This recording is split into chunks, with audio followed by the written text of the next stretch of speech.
amma sodda ta'uu qabna. Raayyaa abbaa mancaa intala Harargee fuudhe ni beektanii mi? Raayyaa abbaa mancaa intala Harargee intala sheeminii biroo fuudhe. Jaalatanii jibbitanii intala baleetii sheemina biroo fuudhe. Kanaaf nuti duraanillee sodda arraas baruus sodda obboleeyyanis. Walloos akkasuma walloo ilmaan adiirran kiyyaa ilmaan haadha tiyyaa. Walloo fi Harargeen obboleeyyan tiruu duraanuu wanni dabaasan jirtu. Ilmaan qaalluu, ilmaan ituu, ilmaan noolee, ilmaan jaarsoo. Walloon Harargeen walloo durumaawu. Sinii galee Harargeen durumaawu walloodha. Walloonis Harargeen akkamitti naan jaa. Akkamitti naan jaa dhageeffadhaa. Walloo keessa nooleen hin jirtu. Ituun hin jirtu. Qaalluun hin jirtu. Jaarsoon hin jirtu. Oborraan hin jirtu. Duuba Harargee miti. Harargeen. Walloon Harargee. Harargeen walloo. Isinii galee akkasi. Harargeen maali? Noolee, ituu, qaalluu, annii, jaarsoo, oborraa. Isinii galee akkasuma ammaas walloo keessa qaalluu, ituu, jaarsoo, noolee, ala, abbaad tokkoon isin himuu danda'a. Fincilaan maali? Abbaad ilma alaati abbaad. Ala maali? Ilma afran qallooti. Gurbaan kan abdii bilisummaa maali? Jaarsoo. Jaarsoon maali? Harargee. Eenyu gaammaasiis qeerroo jajjabee beektanii? Qeerroo jajjabee maali? Ituun maali? Ilmaan Morowwaati. Ilmaan Morowwaa maali? Ilmaan Harargeeti. Isinii galee walloon Harargee. Harargeen walloo. Halas ilma abbaa tokkooti. Jimma Harargee walloon obboleeyyan. Ilmaan wal fuudhee walirraa horuu qabu, walirraa dhaluu qabu. Sikkoo mandoo hin beekan. Eessarraa akka dhufte. Eessarraa akka dhuftes hin beeku. Oromoo ta'uu isiitis shakkisiisa. Isinii galee shakkisiisa. Hin beekan. Obboleeyyan illee hin qabu uummanni. Uummanni kasaree baraatteeti. Namaas firaas hin qabu. Fira yoo qabaates firraa mura. Fira yoo qabaates firraa mura uummanni. Tartiiban qaban. Wal qabachuun beekan. Wal jala yaa'uun beekan. Wal dhaggeeffatuun beekan. Obboleeyyan isaanii kabajuun beekan. Haadha kabajuun beekan. Abbaa kabajuun beekan. Guddaa kabajuun beekan. Xiqqaa kabajuun beekan. Bara durii Minilikii harree salsiisee jaan arsiitan. Dhugaa fi kijiba ta'uun beekani. Bara durii. Hoggasan harreen san deebitee nama dhalte jaan. Namni san achumaan nama horuu jammaree jaan gana. Jarrichi irraa dhufuu sana Allah waalam hin beeku. Wallaahi billah. Inni galee kanaaf Harargee king, Jimmaa king, Walloo king jedhaati jiraadha. Wal qabadhaa ishiin ilmaan qeerrensaati. Ilmaan qeerrensooti. Ilmaan jaarraa abbaa gadaati. Ilmaan abbaa gadaati. Isinii galee Jimmaan ilmaan abbaa gadaa, Harargeen ilmaan abbaa gadaa, Walloon ilmaan abbaa gadaa. Isinii dhageessanii? Dhageessanii? Oromoon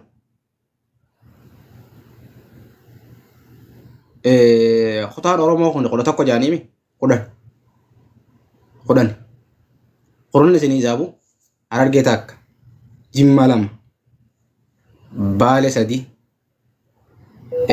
Iluu afur, Wallagga shan, Walloo jaha, Karrayyuu torba, Boorana saddeetiimi isaan irraaf taniin isaabin isaan irraaf habbaa lama taniin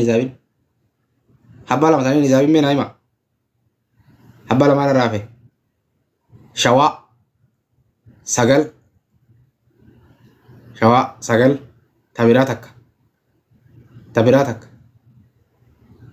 tabiraa Gujii kudhan hagasi kotaan Oromoo kotaa kudhan hagasi. Isinii galee Arsii warri jettan Arsiin kotaa Oromoo keessa hin jiru. Kun googil godhaatii deemaa laalaa. Googil godhaa Arsii kutaa Oromoo keessa hin jiru. Googil godheen isin agarsiisa. Yoo barbaadan Googil godheen kutaan Oromoo meeqaa jedhee ija keessan duratti as qabee isin agarsiisuu danda'a kunoo. Kuni Googili. Silaalaa. Kuni Googili. Googiliimi as ilaalaa. Kutaan Oromoo meeqa? Kan mana egaa. Kutaa Oromoo.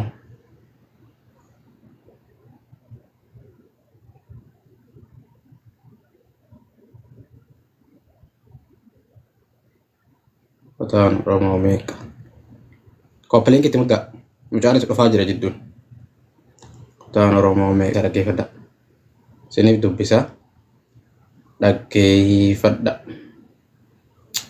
Yeroo baay'ee Oromiyaan kutaa 10 akka qabdi jedhamee dubbatamaa kanneen turee jira. Inni kutaa 10 qabdi. Isinii galee kutaan Oromoo kutaa 10 qabdi. Inni duraa san dogoggora 11 jedhame san dogoggoraa jedhamee kan dubbatu kun oola. Dhageessanii kutaan Oromoo kutaa 10 osoo hin taane 10 as booda uno hartaa Oromoo Oromiyaadhaa san. Harta Oromiyaadhaa san kunoo ilaala. Gartanii? Isin mul'ata hin jiru jechuu kutaan 11. Egaa Abiyyi aangoo qabatee keessa hayni. Abiyyiitu waan san sirreesse haa galatoomu. Abiyyiitu waan kutaa 11 jedhama san nuuf sirreesse haa galatoomu. Abiyyi kinki. Abiyyi kinki nuuf sirreesse haa galatoomu ulfaatonni. Isin galee Abiyyi waan san nuuf sirreesse haa galatoomu. Kanaafi alagaa Oromiyaa keessa hin jirre fiddanii Oromoo keessa finneeytanii ifiin hin balleessina. Namni abbaan qabne, namni haadhan qabne bakka itti orfatus, bakka jiraatus, bakka itti deemus, bakka irraa deemus hin beeku. Lubbuu isaa tanaas hin jaalatu. Lubbuun isaa feetu haa baatu, feetu haa jiraattu. Adoon kee rankaan. Namni abbaas hin qabne, haadhaas hin qabne, diqaalaa dhalate lubbuun isaa duutus jiraattu sirran kaayyen. Jiraattu waan irra jiraatu hin qabu laa. Wanni akkasiifi. Yoo jiraate bakka irra jiraatu hin qabu. Lafa hin qabu. Kursii hin qabu. Bakka irra bobbee galu hin qabu. Bakka facaafatee irraa nyaatu hin qabu. Kanarraa maal filata? Jiruu duniyaa kanarra jiraachurra du'a jaalata. Jiruu addunyaa kanarra yoo jiraate ni rakkata. Kanaaf du'a san kophaan barbaadu namaa sajjeesee wajjin du'uu barbaada.